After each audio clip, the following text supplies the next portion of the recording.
Hello friends, welcome to the YouTube channel केमथैट education. आप सभी लोग का बहुत बहुत स्वागत है हमारे इस यूट्यूब चैनल पर। आज हम लोग नए क्वेश्चन देखते हैं। कल हम लोगों ने 11 क्वेश्चन तक देख चुके थे। आज हम लोग नेक्स्ट 12वां क्वेश्चन देखते हैं। यहाँ पर हम सभी लोग देख सकते हैं कि पहला क्वेश्चन पूछा गया है, which are the following statement is true for pyrene. Pyrene के लिए कौन सा स्टेटमेंट यहाँ पर सत्य है। तो हम आपको सबसे पहले बताते हैं कि पायरेन का फार्मूला क्या होता है। पायरेन के फार्मूला में अगर हम लोग देखें तो यहाँ पर होता है ऑक्सीजन एटम और यहाँ पर होता है डबल बॉन्ड, यहाँ भी होता है डबल बॉन्ड। ठीक है ना। इस प्रकार से ये पायरेन का फार्मूला होता है। तब इस आधार पर हम लोग देख सकते हैं कि कौन सा स्ट्रक्चर सही होगा। Molecular formula of pyrene is C5H5S। क्या ये होता है? गलत है। It is a homocyclic compound. नहीं, यहाँ पर देखो ऑक्सीजन लग गया है ना। जब ऑक्सीजन लग गया है तो क्या हो जाएगा? हेट्रोसाइक्लिक कंपाउंड हो जाएगा। It is A heterocyclic compound with oxygen atom in ring. क्या ये हेट्रोसाइक्लिक कंपाउंड है और इसके रिंग में ऑक्सीजन एटम है? तो हाँ, यही वाला ऑप्शन, सी वाला ऑप्शन सही हो जाएगा। It is A saturated aliphatic compound. मतलब एलिफेटिक मतलब ये जो है कि आपका इस प्रकार से कार्बन का बॉन्ड होगा, तो नहीं, ये चीज़ आपका गलत है। यानी कि डी वाला ऑप्शन भी क्या हो जाएगा? इसमें गलत हो जाएगा। अब नेक्स्ट क्वेश्चन है, यहाँ पर हम सभी लोग देख सकते हैं, एक सेकेंड इसको रिफ्रेश करना पड़ेगा, ठीक से नहीं चल रहा है। क्वेश्चन नंबर 13 हम लोग देखते हैं कि कौन सा ऐसा हेट्रोसाइक्लिक कंपाउंड है जिसके अंदर की सल्फर एटम मौजूद है ना।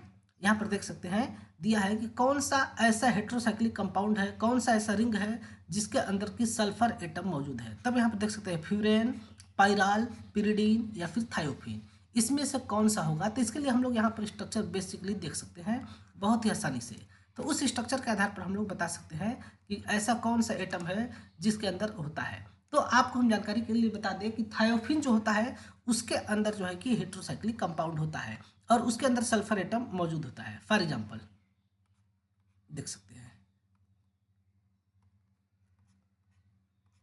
ये होता है आपका, कुछ स्ट्रक्चर्स के बारे में हम बता देते हैं, आपको याद रखना है। ये होता है आपका पिरिडीन, है ना। पिरिडीन ये आपका इसका नाम होता है। अगला होता है आपका फ्यूरेन। फ्यूरेन के केस में यहाँ पर हो जाएगा डबल बॉन्ड और यहाँ पर लोन पेयर। ये होता है फ्यूरेन। और इसके बाद फिर होता है आपका इस प्रकार से, इसका नाम होता है पाइरॉल, है ना। हाइड्रोजन यहाँ पर हो जाएगा, लोन पेयर, डबल बॉन्ड, इसका नाम होता है पाइरॉल। ये सभी नाम आपको याद रखने हैं। इसका नाम हो जाएगा फ्यूरेन, है ना। इसके साथ साथ जो हमारा क्वेश्चन पूछा है कि ऐसा कौन सा हेट्रोसाइक्लिक कंपाउंड है जिसके अंदर सल्फर एटम है, तो है आपका थायोफिन। थायोफिन, है ना। चारों ऑप्शन दिया है, चारों ऑप्शन का ये स्ट्रक्चर्स हो जाएंगे। ठीक है, फ्यूरेन, पाइरॉल और फिर पिरिडीन और थायोफिन, ये चारों स्ट्रक्चर हो गया। तो आप लोग देख सकते हैं किसमें जो है कि नाइट्रोजन एटम, सल्फर एटम मौजूद है। Identify the number of carbon atoms and number of oxygen atom respectively present in the pyrene. Pyrene के अंदर कितने कार्बन एटम होंगे और कितने ऑक्सीजन एटम होंगे, ये चीज़ आपको बताना है। तो अभी हम थोड़ी देर पहले हमने पायरेन का स्ट्रक्चर बनाया था, यहाँ पर इस प्रकार से, है ना। यहाँ पर डबल बॉन्ड, यहाँ डबल बॉन्ड हो जाएगा। तब देख सकते हैं कि इसके अंदर कितने ऑक्सीजन है। इसके अंदर जो है कि एक ऑक्सीजन है और एक, दो, तीन, चार, पाँच, पाँच कार्बन है। यानी कि इस आधार पर पायरेन के स्ट्रक्चर में 5 कार्बन और एक ऑक्सीजन होंगे। ये चीज़ आपको बताना था। पहले कार्बन पूछा है, फिर ऑक्सीजन पूछा है रेस्पेक्टिवली, तब ये डी वाला ऑप्शन हो जाएगा। ठीक है, ये सर क्यों नहीं रहा है, फिर से इसको रिफ्रेश करना पड़ेगा क्या। The molecules from the following contain oxygen atom in a ring. किसमें जो है कि ऑक्सीजन एटम मौजूद होगा, ये चीज़ आपको बताना है। तो वो होता है आपका, फिर से ये चारों के स्ट्रक्चर बनाते हैं। ये है टेट्राहाइड्रोफ्यूरेन, इसी में होता है। इस केस में आप लोग देख सकते हैं टेट्राहाइड्रोफ्यूरेन कैसे होता है। ये होता है टेट्राहाइड्रोफ्यूरेन। यहाँ पर हम लोग अगर अच्छे से देखें तो ये होता है फ्यूरेन, है ना। फ्यूरेन में से अगर हम पाई बॉन्ड को हटा करके और यहाँ पर कर दें हम ऑक्सीजन, सॉरी हाइड्रोजन कर दें, तब 4 हाइड्रोजन लगाने के कारण इसका नाम होता है टेट्राहाइड्रोफ्यूरेन। ये बहुत ही अच्छा ऑर्गेनिक सॉल्वेंट है। इसका शॉर्टकट नेम भी याद रखना जरूरी है, THF करके इसका नाम पूछा जाता है। समझ में आया ना। तो टेट्राहाइड्रोफ्यूरेन इसमें ऑप्शन हो जाएगा। Identify the total number of carbon atoms present in undecane. Undecane में टोटल कितने कार्बन प्रेजेंट होंगे। तब ये चीज़ हमने आप लोगों को, सॉरी आप लोगों को नहीं, अपने स्टूडेंट को हमने पढ़ाया है कि एक कार्बन के लिए होता है नाम मेथ, 2 कार्बन के लिए एथ, 3 कार्बन के लिए प्रोप, और इसी प्रकार से 9 कार्बन के लिए होता है नोन, और 10 कार्बन के लिए होता है डेक, 11 कार्बन के लिए होता है अनडेक, है ना, अनडेक होता है। अगर हम लोग देखें अनडेक और हमको फार्मूला में दिया है अनडेकेन, अनडेकेन लिखने का मतलब ही हो गया कि सभी कार्बन क्या है, सभी कार्बन सिंगल बॉन्ड से जुड़े हुए हैं, और जब सभी कार्बन सिंगल बॉन्ड से जुड़े हुए हैं तब ये है क्या, एल्केन, और जब एल्केन है तो एल्केन का हम लोग फार्मूला जानते हैं CnH2n+2, कह दो ना +2, एक तो जो है ना सर बताए थे वही वाला। तब n की जगह पर 11 लिखेंगे, C11H2 इंटू में मल्टीप्लाई बाई 11+2, यानी कि इस केस में हमारा फार्मूला हो जाएगा C11, 11 दूनी 22 और 2 24, H24, ये हमारा अनडेकेन का फार्मूला हो जाएगा। ठीक है, तब यही पूछ रहा है कि identify the number of carbon atom present in undecane, तो 11 कार्बन हो जाएंगे, है ना। Which are the following compound is not a carbocyclic, carbocyclic ही होगा 1 डिग्री कंपाउंड, कौन सा इसमें जो है कि कार्बोसाइक्लिक 1 डिग्री कंपाउंड नहीं है, ये चीज आपको बताना है। क्वेश्चन नंबर क्या पूछ रहा है जी, which are the following compound is not a carbocyclic 1 degree compound, इसका मतलब ही क्या होता है, नेप्थलीन पिरिडीन, इसमें क्वेश्चन में कुछ गलत दिया है, बेंजीन, नेप्थलीन और साइक्लोपेंटेन। ठीक है, कार्बोसाइक्लिक 1 डिग्री कंपाउंड, साइक्लोपेंटेन का स्ट्रक्चर तो ऐसे हो जाएगा, है ना, इस प्रकार से, कार्बो इज नॉट, अच्छा is not a carbocyclic, sorry carbocyclic का मतलब जिसके अंदर सिर्फ कार्बन हो, तो इसके अंदर नेप्थलीन के अंदर भी सिर्फ कार्बन होते हैं, बेंजीन के अंदर भी, साइक्लोपेंटेन के अंदर भी, लेकिन पिरिडीन के अंदर में ये हेट्रोसाइक्लिक कंपाउंड है, इसके अंदर एक नाइट्रोजन होते हैं, है ना, इसके अंदर क्या होता है, एक नाइट्रोजन होता है, जिसके चलते कि ये जो है कि यहाँ पर इस प्रकार का स्ट्रक्चर बनता है, देखते हैं इस केस में आपका स्ट्रक्चर इस प्रकार का बनता है, नाइट्रोजन, और ये स्ट्रक्चर भी नहीं बनाने आ रहा है, बताइए, इस प्रकार से, है ना, ये स्ट्रक्चर बनता है। तो ये जो है कि कार्बोसाइक्लिक नहीं है। बाकी जो अगर हम देखें बेंजीन, तो बेंजीन आपका कार्बोसाइक्लिक है, अगर उसी प्रकार से हम लोग देखें नेप्थलीन के बारे में तो वो भी आपका कार्बोसाइक्लिक है ना, इस प्रकार से ये कार्बोसाइक्लिक हो जाएगा। अगर इसी प्रकार से और क्या ऑप्शन में दिया था, साइक्लोपेंटेन, साइक्लोपेंटेन भी अगर हम लोग देखें तो ये इस केस में 5 कार्बन है ना, तो ये आपका सही ऑप्शन हो जाएंगे। नेक्स्ट क्वेश्चन की तरफ हम लोग आगे बढ़ते हैं। अगर नेक्स्ट क्वेश्चन के बारे में हम लोग देखें तो हम लोग देख सकते हैं, बहुत ही अच्छा क्वेश्चन है, what is the number of, क्या ऑप्शन दिया था,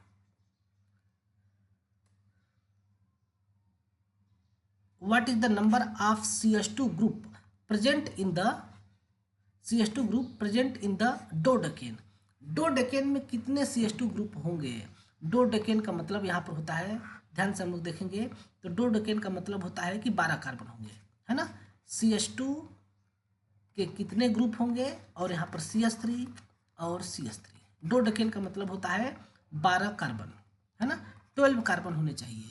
तब 2 कार्बन तो ऐसे हो गए जो कि CH3 हैं, तब CH2 के कितने हो जाएंगे, तब 12 - 2 = 10, 10 ठो CH2 ग्रुप होंगे इसके अंदर, है ना, CH2 के कितने ग्रुप होंगे 10, और यहाँ पर हो जाएगा CH3, यहाँ पर हो जाएगा CH3। वेरी इजी क्वेश्चन, सीटी में इजी क्वेश्चन ही आता है, जो बच्चा थोड़ा बहुत भी पढ़ा है वो कर ले जाता है ना, तो यहाँ पर हो जाएगा। Which are the following statement about tropine, tropone is true, tropone के लिए कौन सा स्टेटमेंट जो है कि सही है। सबसे पहले हम लोग ट्रोपोन का स्ट्रक्चर बनाते हैं, इसमें होते हैं 7 कार्बन, है ना, इस प्रकार से एक जगह यहाँ पर कर देते हैं कार्बोनिल ग्रुप, क्योंकि यहाँ पर कीटोनिक ग्रुप होता है, इसका हम लोग कलर चेंज करते हैं ताकि देखने में अच्छा लगे। अब यहाँ पर करते हैं double bond, double bond, double bond. अब देखो क्या दिया है, it is A heterocyclic having molecular formula, ये नहीं, इट इज ए, देखो जिसमें मॉलिक्यूलर फार्मूला में 7 नहीं दिया वो गलत है, यानी कि आपका यहाँ पर भी ये भी गलत है, ये भी गलत है। अब ये दोनों में से कोई एक सही होगा। It is a non benzenoid having molecular formula C7H6, it is A heterocyclic having molecular formula ये। तो ये एक हेट्रोसाइक्लिक कंपाउंड नहीं है, ये नॉन बेंजीनॉइड एरोमेटिक कंपाउंड है ना। इस केस में क्या है, बेंजीन की तरह स्ट्रक्चर नहीं बन रहा है और ये एरोमेटिक कंपाउंड है। कैसे एरोमेटिक कंपाउंड है, अभी हमने कुछ दिन पहले अपने क्लास में सभी बच्चों को ये चीज़ बताया था। देखो कैसे होता है, हमारा थोड़ा सा इस पर हैंड राइटिंग सही नहीं है, इसके लिए हम आप लोग से क्षमा चाहते हैं। अभी धीरे धीरे हमारा हैंड राइटिंग, बहुत दिन के बाद मैं पढ़ाना शुरू किया हूँ ना ऑनलाइन, इसलिए। अब देखो इस केस में क्या होता है कि अगर हम लगाएं रूल एरोमेटिसिटी के लिए, तो देखिए ये साइक्लिक है, प्लेनर है, ये कंपाउंड क्या है, साइक्लिक भी है, प्लेनर भी है क्योंकि sp2 हाइब्रिडाइजेशन है, और डीलोकलाइजेशन ऑफ चार्ज भी हो रहा है, प्लस चार्ज के तरफ ये पाई बॉन्ड डीलोकलाइज कर रहे हैं, है ना। और इसके साथ डीलोकलाइजेशन भी हो रहा है और हकल रूल को भी फॉलो कर रहा है। हकल रूल क्या बोलता है, 4n+2 पाई इलेक्ट्रॉन होना चाहिए था। हाँ, इसके अंदर 4n+2 पाई इलेक्ट्रॉन है। ये इलेक्ट्रॉन इसके अंदर ऐसे ऐसे डीलोकलाइज करके घूम रहे हैं, और जब ये इलेक्ट्रॉन घूम रहे हैं तब इस केस में क्या हो जाएगा, ये 6 इलेक्ट्रॉन घूम रहे हैं ना, 3 पाई बॉन्ड है, 6 इलेक्ट्रॉन घूम रहे हैं कि n बराबर 1 हो जाएगा। तब इस केस में सी वाला ऑप्शन हो जाएगा। ये non benzenoid molecular formula, non benzenoid compound है जिसका मॉलिक्यूलर फार्मूला होता है C7H6O, है ना। इस प्रकार से इसका स्ट्रक्चर हो जाएगा। अगला क्वेश्चन हम लोग देखते हैं कि identify the hetero atom and the number of double bonds. Hetero atom and the number of double bonds respectively in furan. भाई साहब इतना इजी क्वेश्चन। चलो फ्यूरेन है ना, हम इस पर ही बनाते हैं। लोग देखे भी हैं लेकिन फिर भी देख लेते हैं। फ्यूरेन के बारे में हमको बनाना है। इसमें पूछ रहा है कौन सा हेट्रो एटम है और कितने डबल बॉन्ड है। तो अब अगर जिस बच्चे को नाम पता है तो बता सकता है ना, इसलिए हमने आपको बोला था कि चारों कंपाउंड का नाम पता होना चाहिए। फिर से देख लीजिए कंपाउंड का नाम, क्योंकि इंपॉर्टेंट है, आपको हमेशा पूछा जाएगा। देखो इसका नाम होता है पाइराल, सॉरी सल्फर लगा ही दिए तो इसका नाम होता है थायोफीन। ये है आपका थायोफीन, याद रखेंगे, है ना। और अगर नाइट्रोजन लग जाएगा तो इसका नाम क्या हो जाएगा, पाइराल। ये हो जाएगा आपका पाइराल। नाइट्रोजन के साथ 4 कार्बन होंगे तो पाइराल, लेकिन अगर नाइट्रोजन के साथ 5 कार्बन हो जाएंगे तब उसका नाम हो जाएगा पिरिडीन, है ना। सॉरी, ये डबल बॉन्ड बाहर रहेंगे, जब डबल बॉन्ड बाहर रहेगा तो अंदर से मिटा देंगे, ठीक है। अब इसके अंदर डबल बॉन्ड लोन पेयर बाहर रहेंगे इस प्रकार से। और इसके साथ साथ फ्यूरेन इस प्रकार से। बाकी बेंजीन का स्ट्रक्चर तो सब लोग जानते हैं, है ना। इस प्रकार से बेंजीन होता है। अभी अभी हमने देखा एक और कंपाउंड ट्रोपोलोन, इस प्रकार से double bond double bond double bond, और यहाँ पर डबल बॉन्ड O, ये होता है आपका ट्रोपोलोन। थोड़ा सा स्ट्रक्चर खराब बन रहा है, इसके लिए फिर से हम बनाने का प्रयास करते हैं। एक्चुअली इस पर पेन बहुत ही स्वाइप करता है, बोर्ड पर तो फटाफट स्ट्रक्चर बनाने का आदत हो गया है, कॉपी पर बनाने का आदत हो गया है, लेकिन इस पर थोड़ा सा प्रैक्टिस करना पड़ेगा। ये होता है ट्रोपोलोन, जो कि एरोमेटिसिटी में अभी हमने यहाँ पर स्ट्रक्चर देखा था, ऊपर जो हमने स्ट्रक्चर देखा था ना, उस टाइप का ये स्ट्रक्चर्स हो जाता है, ठीक है। तब इसमें पूछ रहा है फ्यूरेन में कितने पाई बॉन्ड होंगे और कौन सा एटम होगा, तो ऑक्सीजन एटम होंगे, 2 पाई बॉन्ड होंगे। Identify the molecular formula of pyridine. Pyridine का मॉलिक्यूलर फार्मूला देखो भैया, अभी हमने आपको बताया, यह है आपका पिरिडीन। इसमें हर एक कार्बन पर एक ठो हाइड्रोजन भी है, तो वो हाइड्रोजन को भी हमको दिखाना पड़ेगा, है ना। Hydrogen hydrogen hydrogen hydrogen hydrogen, 5 hydrogen 5 carbon 1 nitrogen. इससे अगर हमारा फार्मूला देखोगे तो क्या हो जाएगा, C5H11N। इस प्रकार की हमारा फार्मूला बनता है, ठीक है। Number of primary carbon, number of primary carbon यानी कि 1 डिग्री कार्बन कितने हैं इस केस में, इस कंपाउंड में। तो इस कंपाउंड में एक भी कार्बन जो है कि 1 डिग्री का कार्बन नहीं है। इसमें यहाँ पर और यहाँ पर आपका है 3 डिग्री कार्बन, 3 डिग्री कार्बन और 2 डिग्री 2 डिग्री 2 डिग्री और 2 डिग्री हो जाएगा। प्राइमरी कार्बन कितने हैं, 0 है ना। Identify the non benzenoid aromatic compound. Non benzenoid aromatic compound कौन सा है बताना है। तो अभी हमने देखा ये ट्रोपोन है। नेप्थलीन के बारे में अभी हमने देखा, फ्यूज्ड बेंजीन रिंग होता है, 2 बेंजीन रिंग को हमको क्या करना है, एक ही में जोड़ देना है ना, तो वो हो जाता है नेप्थलीन, ठीक है। इस प्रकार से बेंजीन के बारे में हम लोग जानते हैं। फिनाल के स्ट्रक्चर में क्या होता है, बेंजीन के ऊपर एल्कोहलिक ग्रुप ऐसे लग जाता है, तो क्या हो जाता है, फिनाल हो जाता है। ट्रोपोन का स्ट्रक्चर अभी हमने ऊपर देखा था, तो ये ट्रोपोन क्या होता है, नॉन बेंजीनोइड कंपाउंड होता है ना। यहाँ पर ये क्या है, नॉन बेंजीनोइड कंपाउंड होते हैं। इस प्रकार से हम लोग इसको देख सकते हैं। नेक्स्ट क्वेश्चन है interesting question, which among the following heterocyclic aromatic compound, इसमें से कौन सा हेट्रोसाइक्लिक भी है और एरोमेटिक भी है, ये चीज़ बताना है ना। तब इसके लिए हमें रूल याद रखना है, delocalization of charge, cyclic, planar और हकल रूल को फॉलो करना चाहिए। तो सबसे पहले देखो डीलोकलाइजेशन, सबसे पहला कंडीशन साइक्लिक होना चाहिए। साइक्लिक तो सभी है, क्या डीलोकलाइजेशन हो रहा है, तो डीलोकलाइजेशन का मतलब अल्टरनेट सीक्वेंस पर क्या होना चाहिए, सिंगल बॉन्ड के साथ साथ अल्टरनेट सीक्वेंस पर होना चाहिए double bond, lone pair electron, minus charge या फिर प्लस चार्ज, ये होना चाहिए। ठीक है, तब इसमें आप अगर आप देखोगे तो इसमें डीलोकलाइजेशन ही नहीं हो रहा है। इसमें अगर आप देखोगे तो डबल बॉन्ड, सिंगल बॉन्ड, ये भी नहीं होगा।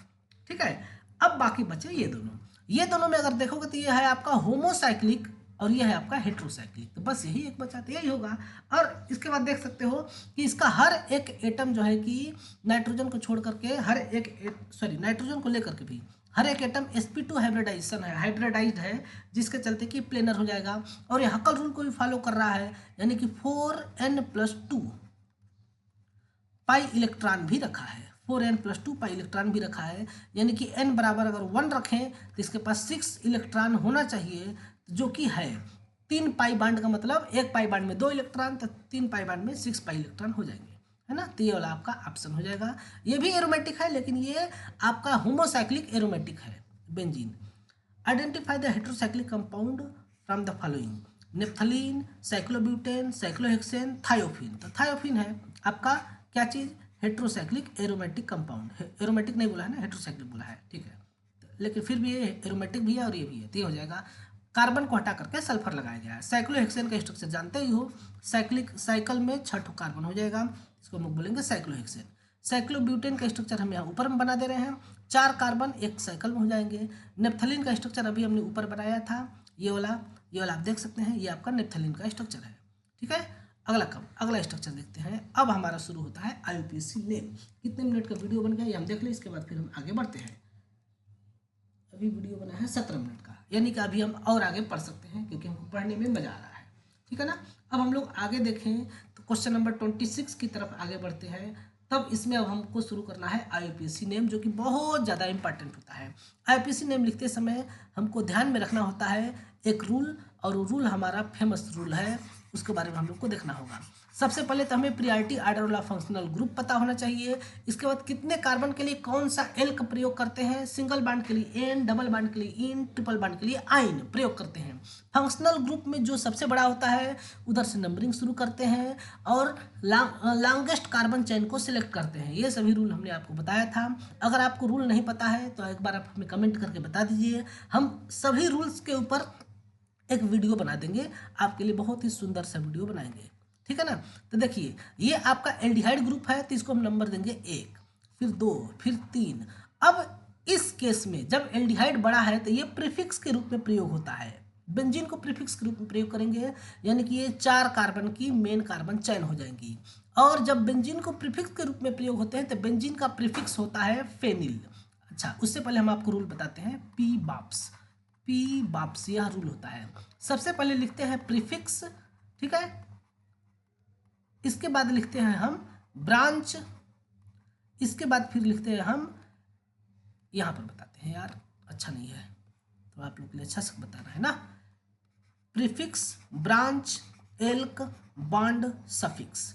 प्रीफिक्स का मतलब यह ऐसा कंपाउंड जिसमें कि 2 प्रकार के फंक्शनल ग्रुप हो, तो जो प्रियॉरिटी ऑर्डर में ऊपर आता है उसको हमें पहले लिखना रहता है, और हर एक के 2 नाम होते हैं, तो जो प्रियॉरिटी ऑर्डर में नीचे है उसका लिखते हैं प्रीफिक्स, है ना। प्रीफिक्स का स्पेलिंग गलत भी हो सकता है, सही भी हो सकता है, एक बार देख लेना। ये है बी का मतलब ब्रांच। प्रीफिक्स लिखने के बाद हम लोग लिखते हैं ब्रांच, कि क्या मेन कार्बन चेन के साथ कोई छोटी मोटी कार्बन चेन लगी है, और यहाँ पर होता है एल्क। एल्क का मतलब होता है नंबर ऑफ कार्बन, कितने कार्बन की चेन है। बी का मतलब होता है बॉन्ड, बॉन्ड कौन सा है, सिंगल बॉन्ड है, डबल बॉन्ड है कि ट्रिपल बॉन्ड है। सिंगल बॉन्ड के लिए नाम आता है एन, ANE। डबल बॉन्ड के लिए नाम आता है ईन, और ट्रिपल बॉन्ड के लिए नाम आता है आइन, YNE, आइन। इसके बाद लिखते हैं सफिक्स। सफिक्स का मतलब जो दो ठो फंक्शनल ग्रुप है या फिर एक ही फंक्शनल ग्रुप है तो उसका सफिक्स में नाम क्या होता है। तो जैसे कि यहाँ पर हमारे पास एल्डिहाइड है तो एल्डिहाइड के लिए नाम होता है अल। अब देखो लिखने का तरीका यही होता है, सबसे पहले हम लिखेंगे प्रीफिक्स 1 नंबर पर, फिर 2 नंबर पर लिखेंगे ब्रांच, फिर एल्क, फिर मतलब कि 3 नंबर पर, फिर ये 4 नंबर पर, ये 5 नंबर पर।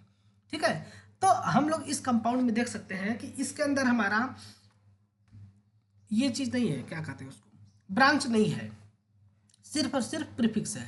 तो ये प्रीफिक्स कितने नंबर कार्बन पर लगा है उसके साथ लिखते हैं, तब इसका नाम हो जाएगा 3 फेनिल, है ना, इसका नाम हो जाएगा 3 फेनिल। और इसके बाद फिर ब्रांच तो है नहीं, अब लिखते हैं एल्क। एल्क में 4 कार्बन के लिए होता है ब्यूट।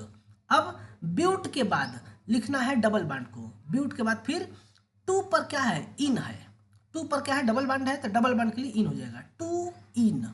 और इसके बाद 1 पर अल है, लेकिन इसमें लिखते समय दोनों को जोड़ देते हैं, और जब भी कभी जोड़ते हैं तब 2 वावेल एक साथ आते हैं तो पहले वाले वावेल का ये हटा देते हैं, पहले वाले वावेल को हटा देते हैं और इसको इसके साथ जोड़ देते हैं, यानी कि इन अल हो जाएगा। ठीक है, इस प्रकार से हम लोग इसका नाम लिखते हैं। तब इस प्रकार से इसका हम लोग नाम देख सकते हैं कि 3 फेनिल 2 ब्यूट, ब्यूट 2 इन 1 अल, यानी कि 2 इन अल हो जाएगा इसका नाम। इसी प्रकार से अगला हम लोग नाम देखते हैं, वेरी इंटरेस्टिंग क्वेश्चन। देखो यहाँ पर एल्डिहाइड भी है और कीटोन भी है, तब दोनों में से प्रियॉरिटी ऑर्डर में पहले आता है एल्डिहाइड, सबसे ऊपर आता है एल्डिहाइड और उसके बाद आता है, उससे नीचे आता है कीटोन। तो कीटोन के लिए हमारा शब्द चलता है, कीटोन के लिए हमारा प्रीफिक्स में शब्द चलता है कीटो या फिर आक्जो, ये दोनों शब्द चलते हैं, दोनों में से कोई भी लिखोगे चलेगा। तो जिसमें ये शब्द है उसी को पहले लिखेंगे, तो ये दोनों ऑप्शन तो कट हो गए। अब इसके बाद देखेंगे ये दोनों ऑप्शन में कितने नंबर पर कीटोन लगा है, तब हम करेंगे नंबरिंग।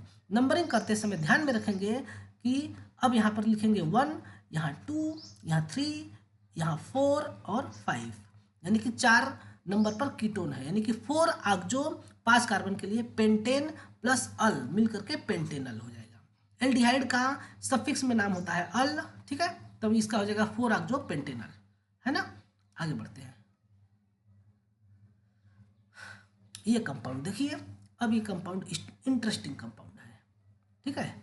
अब इसमें हमको पूछना है, देखना है कि नंबरिंग किधर से स्टार्ट करेंगे, है ना।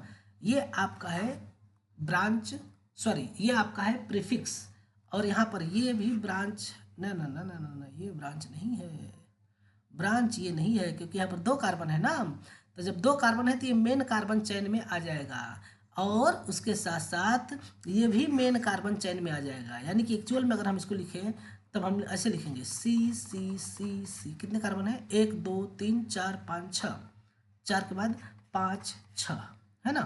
अब यहाँ पर सी सी, ये वाला जो है यहाँ पर हमने लिखा। अब इसके बाद फिर यहाँ पर क्या लगा है, Br, हाइड्रोजन को हम लोग नहीं भर रहे हैं, यहाँ पर है C। अब ये CH2 को हम, ये वाले CH2 को हम यहाँ लिख रहे हैं CC, इस प्रकार से, है ना। अब हमें क्या करना है, नंबरिंग करना है।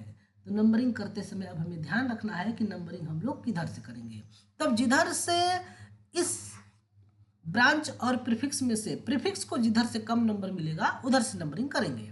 तब अगर हम राइट साइड से नंबरिंग करेंगे तब उसको कम नंबर के बजाय ज़्यादा नंबर मिलेगा, इसलिए हम लोग लेफ्ट साइड से नंबरिंग करेंगे। 1 2 3 4 5 6 7 8, 8 कार्बन है, 8 कार्बन होने का मतलब यहाँ पर अब लोग लिखेंगे, अब हम लोग लिखेंगे ऑक्टेन। 8 कार्बन के लिए क्या होता है, ऑक्टेन। तो जिसमें ऑक्टेन है वही वाला ऑप्शन सही होगा, यानी कि ये ऑप्शन नहीं होगा, ये ऑप्शन नहीं होगा, बी और डी में से कोई एक होगा। अब देखना है कि ब्रोमीन किस नंबर पर है, 4 नंबर पर है ना। पहले ब्रोमीन को लिखते हैं क्योंकि हमारा रूल है, पहले हम लिखेंगे प्रीफिक्स, फिर ब्रांच, फिर एल्क, फिर बॉन्ड, फिर सफिक्स। इसमें सफिक्स नहीं है, इसमें यही है, सफिक्स में एल्केन ही है ना, एल्केन ही इस केस में सफिक्स है, ठीक है। तब अब हम लोग लिखेंगे प्रीफिक्स में क्या है, ब्रोमीन है, 4 ब्रोमो, है ना। इसके बाद फिर हमारा नाम चलेगा, देखो इसमें ब्रांच कहाँ कहाँ पर है, तो ब्रांच इसमें 3 है और तीनों ही ब्रांच मेथिल है, एक ये एक ये और एक ये, है ना। तब 4 ब्रोमो के बाद 3 कामा 6 कामा 6, है ना। ठीक है, 4 ब्रोमो, फिर 3 कामा 6 6, और इसके बाद फिर ट्राई मिथाइल, और इसके बाद ऑक्टेन, है ना। ये इसका नाम हो जाएगा। तब कौन सा ऑप्शन हो जाएगा? 28 का बी नंबर है आपका ऑप्शन यहाँ को देखने को मिलेगा। बहुत ही इजी क्वेश्चन था। इसी प्रकार से इसका नाम लिखेंगे। अब इसमें क्या है? एल्कोहल है। एल्कोहल के केस में इसका नाम होता है आल, है ना। सफिक्स में इसका नाम होता है आल, और एल्कोहल बड़ा फंक्शनल ग्रुप है इन सभी में से। तब यहाँ पर हम नंबरिंग देते समय लिखेंगे 1, 1 नंबर दे दिए इसको। अब 1 नंबर देने के बाद अब इसको 3 नंबर दे या फिर इसको 2 नंबर दे, अब यहाँ पर हमको देखना होगा। तो जिधर से पहले नज़दीक आता है उसको हम कम नंबर देते हैं। तो इसको हम देंगे 2, इसको 3, इसको 4, इसको 5। तब इसका नाम क्या हो जाएगा? इसका नाम लिखते समय सबसे पहले हम लोग क्या लिखते हैं? प्रीफिक्स, फिर ब्रांच लिखते हैं। तो ये प्रीफिक्स है और ये आपका ब्रांच है ना। ये आपका ब्रांच है। तो सबसे पहले हम लोग प्रीफिक्स लिखते हैं। क्या लिखेंगे? 4 क्लोरो, 4 क्लोरो। इसके बाद फिर 2 मेथाइल, मेथाइल या मेथिल जो भी बोलिए, 2 मेथाइल। और इसके बाद फिर साइक्लोपेंटेन, साइक्लोपेंटेन, साइक्लोपेंटेन, और इसके बाद 1 आल, साइक्लोपेंटेन 1 आल, ये वाला, या फिर साइक्लोपेंटेनॉल भी कहेंगे तो भी चलेगा। यानी कि 3 क्लोरो, कहाँ गया? 4 पर है क्या? हाँ 4 पर है ना। 4 क्लोरो 2 मिथाइल साइक्लोपेंटेनॉल, 4 क्लोरो 2 मिथाइल साइक्लोपेंटेनॉल, यह इसका नाम हो जाएगा, है ना। अब इसमें हम लोग देखते हैं, इसमें हम लोग नंबरिंग किधर से करेंगे। अगर आप देखोगे NH2 में और डबल बांड में, तो इस केस में NH2 ऊपर आता है प्रियॉरिटी ऑर्डर में, और फिर डबल बांड नीचे आता है। यानी कि जब ऐसी कंडीशन होगी तो हम 1 नंबर किसको देंगे? NH2 को, फिर 2 नंबर, और फिर 3 नंबर, है ना। तब इस केस में इसका नाम हो जाएगा, सबसे पहले लिखते हैं इसका नाम लिखते समय एल्केनामीन। इसका जनरल नेम होता है एल्केनामीन, है ना। और जब इसका नाम जनरल नेम एल्केनामीन हो जाएगा, तब 3 कार्बन के लिए क्या लिखेंगे? प्रोप, है ना। और इसके बाद फिर एन लिख रहे हैं, प्रोप के बाद एन लिख रहे हैं, लेकिन एन के बजाय इन होगा क्योंकि डबल बांड है। तब प्रोप के बाद 2 इन, और फिर 1 एमीन हो जाएगा। 2 इन के बाद फिर 1 एमीन। जैसे ये चीज़ हम करेंगे 1 पर एमीन, एक मिनट स्पेलिंग गलत हो गया, 1 एमीन, AMINE, 1 एमीन हो जाएगा, है ना। लेकिन जैसे यहाँ पर ए आ रहा है ना, तो ये वाला ई हट जाएगा। तब देख सकते हैं प्रोप 2 इन 1 एमीन इसका आंसर हो जाएगा, है ना। यानी कि 30 का डी नंबर क्वेश्चन हो जाएगा। अब देखो 1 क्लोरो 2 डाइमेथिल प्रोपेन का कॉमन नेम क्या होता है? तो देखिए 2 डाइमेथिल प्रोपेन सबसे पहले लिखते हैं सी पर, ये इसको हम लोग बोलते हैं 1 2 3। 2 नंबर पर क्या लगा है? ब्रांच लगा है। इस ब्रांच का नाम क्या हो जाएगा? 2 डाइमेथिल प्रोपेन हो जाएगा। इसका हम लोग नाम बोलते हैं नियोपेंटेन, है ना। इसका नाम होता है नियोपेंटेन। इसका कॉमन नेम नियोपेंटेन होता है और IUPAC नेम 2 डाइमेथिल प्रोपेन। तब उसके आधार पर इसका जो है कि कॉमन नेम, जब क्लोरीन यहाँ लग जाएगा तब इसका नाम क्या हो जाएगा? नियोपेंटेन से नियोपेंटिल क्लोराइड, है ना। ये आपका नाम हो जाता है। समझ पा रहे हो? बहुत ही इजी तरीके से ये सब क्वेश्चन कर सकते हो। अब अगला देखते हैं। 32 नंबर क्वेश्चन भी इसी प्रकार से है। ये वाला क्वेश्चन एक हमारे स्टूडेंट ने भी पूछा था कि सर ये क्या दिया है। हम बोले कुछ भी नहीं दिया है, बहुत ही इजी दिया है। थोड़ा सा इसको बड़ा कर देते हैं, छोटा जानबूझ करके दिया है ताकि आप लोग को लगे कि ये जो है कि फंसाने के लिए है, लेकिन ये फंसाने के लिए नहीं है। बहुत ही प्यारा क्वेश्चन है, बहुत ही दुलारा क्वेश्चन है। इसमें हम लोग को नंबरिंग करना है और हमें इस ब्रांच को कम नंबर देना है। तो नंबरिंग करते समय एक मिनट देख ले, चल रहा है कंटिन्यू? नहीं, ठीक है, कंटिन्यू रूप से चल रहा है क्योंकि अभी भी लाइट चला गया था, लेकिन लाइट आ गया है तो अपने आप कंटिन्यू रूप से चल रहा है, ठीक है। तब इस केस में इसको हम देंगे 1 number, 2 number, 3 number, 4 number, 5 number, 6 number, 7 number, 8 number, 9 number. हमने कैसा दिया आपको पता चल गया होगा। Select longest carbon chain. Rule जानना जरूरी है क्योंकि हम यहाँ पर रूल नहीं बता पाएंगे, बस क्वेश्चन लगवा पाएंगे, है ना। तब 3 पर और 7 पर क्या लगा है, 3 पर और 7 पर लगा है मिथाइल ग्रुप, और 4 नंबर पर क्या लगा है, ब्रोमीन लगा है। कितने नंबर का कार्बन है, 9 कार्बन है, 9 नंबर का कार्बन चेन है, तो इसका नाम हो जाएगा नोनेन, है ना, नोनेन हो जाएगा। जिसमें नोनेन है वही ऑप्शन होगा। तब इसमें भी नोनेन है और इसमें भी नोनेन है, तो हेप्टेन नहीं होगा, ये भी नहीं होगा। इस ऑप्शन को पहले तो काट दो, है ना। बाकी अब देखो ब्रोमीन कितने नंबर पर लगा है, 4 नंबर पर लगा है, तो इसका नाम क्या हो जाएगा, 4 ब्रोमो, यानी कि ए वाला ऑप्शन होगा, ये भी नहीं होगा। 4 ब्रोमो। 3 पर और 7 पर डाई मेथाइल है, तो 3 और 7 डाई मेथाइल नोनेन, यही वाला आपका ऑप्शन हो जाएगा, है ना। अगला question, identify the carbon atom and oxygen atom respectively present in furan. क्या है, कई क्वेश्चन बार बार पूछ रहा है, गुस्सा आ रहा है। अब देखो ये चीज़ है इस प्रकार से, एक ही क्वेश्चन बार बार करने से दिमाग खराब होता है ना, इसलिए हम लोग को नए नए क्वेश्चन करना चाहिए। इस केस में देखिए आपका कार्बन कितने हैं, 1 2 3 4, ऑक्सीजन कितने हैं, 1, है ना। इस प्रकार से कर देंगे। आईपीसी नेम बताना है इसका, ठीक है। आईपीसी नेम बताते समय को ध्यान में रखना है कि हम किसको बड़ा माने किसको छोटा माने, ये चीज़ हमको करने आना चाहिए। तब हम लोग इसमें अगर हम लोग ध्यान से देखें तो प्रियॉरिटी ऑर्डर में डबल बांड ऊपर होता है, फिर उसके नीचे होता है ट्रिपल बांड, फिर उसके नीचे 1 2 3 नीचे जा करके हाइड्रोजन्स होते हैं। तब डबल बांड को हम कम नंबर देंगे नंबरिंग करते समय। तब हम नंबरिंग कहाँ से स्टार्ट करेंगे, नंबरिंग यहाँ से स्टार्ट करेंगे, 1 2, क्योंकि अगर इधर से स्टार्ट करते हैं तो 2 नंबर मिलता ना। अगर हम लेफ्ट साइड से स्टार्ट करते हैं, सॉरी राइट साइड से, तो 1 2 नंबर मिलता है डबल बांड को, लेकिन राइट साइड से स्टार्ट कर रहे हैं तब 1 नंबर मिल रहा है। 1 2 3 4 5, है ना। 5 पर क्या लगा है, क्लोरीन लगा है, और 1 और 3 पर क्या है, डबल बांड है, तब ये डाई इन हो जाएगा। 5 कार्बन है, तब इसका नाम हम लोग लिखेंगे, सबसे पहले हम लोग लिखते हैं प्रीफिक्स 5 क्लोरो, है ना। और इसके बाद फिर पेंट, पेंट के बाद फिर 1,3 डाई इन, इसका नाम हो जाएगा, है ना। 5 क्लोरो पेंट 1,3 डाई इन, कौन सा ऑप्शन है, 1 5 क्लोरो 2 4 दिया है, ना ना ना ना ना, 1,3 डाई इन, 34 का सी नंबर हो जाएगा। फार्मूला ऑफ पायरेन, पायरेन का फार्मूला बताना है तुमको। पायरेन का फार्मूला बताते समय 5 कार्बन होना चाहिए और 1 ऑक्सीजन होना चाहिए, हाँ ये वाला हो जाएगा। अभी अभी हमने देखा था थोड़ी देर पहले।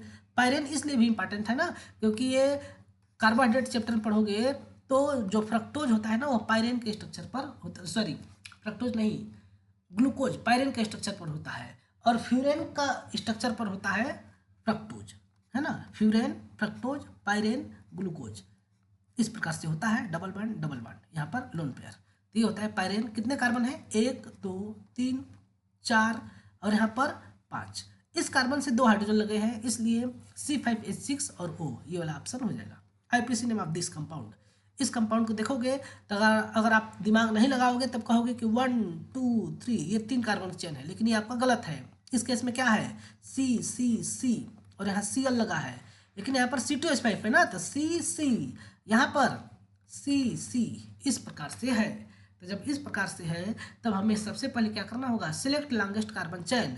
तो लॉन्गेस्ट कार्बन चेन को सिलेक्ट करते समय इसको हम देंगे 1 नंबर, इसको 2 नंबर, अब 3 नंबर इसको नहीं देंगे, या तो इधर देंगे या फिर इधर, या तो ऊपर या नीचे। तो 1 2 के बाद 3 4 इस प्रकार से करेंगे। तब 2 पर मेथिल भी लगा है, एथिल भी लगा है, तो पहले किसको लिखेंगे, एथिल लिखेंगे, लेकिन सबसे पहले लिखेंगे क्लोरीन, यानी किसका नाम हो जाएगा 1 क्लोरो और इसके बाद फिर 2 एथिल 1 मेथिल, और इसके बाद फिर 2 एथिल 1 मेथिल, 1 पर मेथिल होगा, और इसके बाद फिर ब्यूटेन, है ना। 2 एथिल 2 पर ही तो मेथिल है ना, हाँ 2 पर ही मेथिल है। 2 chloro 1 chloro 2 ethyl 2 methyl butane, B वाला इसमें ऑप्शन हो जाएगा, ठीक है। अब अगला क्वेश्चन देखते हैं। एक्चुअली हमको टाइम हो गया स्कूल जाने का भी, तो हम बहुत जल्दी बंद करेंगे, कोशिश करते हैं 40 तक करा दें। How many tertiary carbon and primary carbon respectively present in the 2-iodo-3,3 dimethyl pentane. 5 carbon बनाना है, पेंटेन का मतलब 5 कार्बन, ठीक है। 2 पर आइडो है और 3 पर 2 ठो मेथिल है, C। तब अब तुम हमसे पूछ रहा है कि प्राइमरी कार्बन और टर्शियरी कार्बन कितने हैं। टर्शियरी कार्बन कितने हैं सबसे पहले इसको देखते हैं। तो इस केस में प्राइमरी कार्बन है 1 2 3 4, 4 ठो प्राइमरी कार्बन है। टर्शियरी कार्बन इस केस में एक भी नहीं है, ये है आपका सेकेंडरी, है ना, 2 डिग्री। यह है आपका 4 डिग्री, यह है आपका 2 डिग्री। तब इसमें टर्शियरी कार्बन नहीं है, 37 का ए वाला ऑप्शन हो जाएगा, है ना। अब अगला हम लोग क्वेश्चन देखते हैं 38 नंबर। जल्दी जल्दी हमको ख़त्म करना है, 40 तक हम आगे बढ़ा, आज बताते हैं, कल इसके बाद कल बताएंगे, बहुत लेट हो रहा है हमको।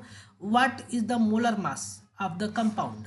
इस कंपाउंड का मोलर मास बताना है भैया। तो कितने कार्बन है कितने हाइड्रोजन है बस उसको काउंट करके बता देना है। तो कार्बन कितने हैं 1 2 1 2 3 4 5 6, यहाँ पर 7 और इसमें 8 9 कार्बन है C9 और सभी एल्केन है। तब जब सभी एल्केन है तब उस केस में क्या हो जाएगा जब सभी एल्केन है तब H 9 दूनी 18 और 2 20 H20 हो जाएगा। H20 का मतलब ये 20 प्लस और कार्बन का होता है 12, तो 12 मल्टीप्लाई बाई 20 करेंगे, है ना। तब सॉरी हाँ 12 मल्टीप्लाई बाई 9 करेंगे ना, 9 मल्टीप्लाई बाई 12। अब इसको जोड़ देंगे तब 12 9 या 108 और फिर 20, इसको सॉल्व कर देंगे। 12 9 जा 108 कैसे होता है जी, 108 ही होता है ना। हाँ ठीक है 108 ही होता है। ये हो जाएगा आपका 128 ग्राम पर मोल, ठीक है। Which are the following statement true for furan. It contains nitrogen atom, नहीं। मॉलिक्यूलर फार्मूला C4H4O, हाँ। इट इज सेचुरेटेड, नहीं। इट इज सेचुरेटेड का मतलब सभी कार्बन सिंगल बॉन्ड से हो, तो जब सेचुरेटेड होगा तो ये THF हो जाएगा ना। आज ही हम लोग ऊपर में क्वेश्चन देखे हैं। टेट्राहाइड्रोफ्यूरेन ये सेचुरेटेड है। इट इज होमोसाइक्लिक, नहीं। हेट्रोसाइक्लिक है क्योंकि ऑक्सीजन लगा है, तो C वाला ऑप्शन सही हो जाएगा। Common name of 1 bromo 3 dimethyl butane, common name इसका बताना है। ब्यूटेन बोला है तब इस प्रकार से करेंगे CC, ठीक है। 3 पर डाइमेथिल बोला है, यहाँ पर ब्रोमीन कर देंगे, ठीक है। तब इसका देख सकते हो आइसोब्यूटिल, टर्सरी ब्यूटिल, नियोहेक्सिल ब्रोमाइड, तो 6 कार्बन है ना, नियोहेक्सिल ही होना चाहिए। 40 नंबर का ऑप्शन नियोहेक्सिल ही, नहीं आइसोब्यूटिल ब्रोमाइड कैसे भैया, 3 डाइमेथिल ब्यूटेन, 3 डाइमेथिल ब्यूटेन है, तब इसका आइसोब्यूटिल कैसे हो जाएगा, नियोहेक्सिल होना चाहिए था, लेकिन आंसर में इसका उतना दिया है, इसका आइसोब्यूटिल दिया है। कल हम इसको देख करके फिर से बताते हैं, है ना, इसमें थोड़ा सा देखना पड़ेगा। ये वाला क्वेश्चन आपको कल करके दिखाना है। ये वाला क्वेश्चन बहुत ईजी है, आप लोग कमेंट में बताइए, ठीक है। आइसोब्यूटिल इसका नहीं होना चाहिए, 1 ब्रोमो 3 डाइमेथिल, हाँ देखो नियोहेक्सिल ही होगा, ठीक है ना, वही हम बोले कि नियोहेक्सिल होगा, सही है, नियोहेक्सिल होगा, ये नहीं होगा, नियोहेक्सिल ब्रोमाइड हो जाएगा, ठीक है। इस प्रकार से हम लोग इसको कर सकते हैं। अब ये वाला कल हम लोग करेंगे, इसका आप लोग ऑप्शन बताइए, बहुत ईजी क्वेश्चन है, ठीक है। आज के लिए इतना ही, बहुत लंबा क्लास हो गया, अब ऐसे हम लोग पढ़ेंगे दबा के।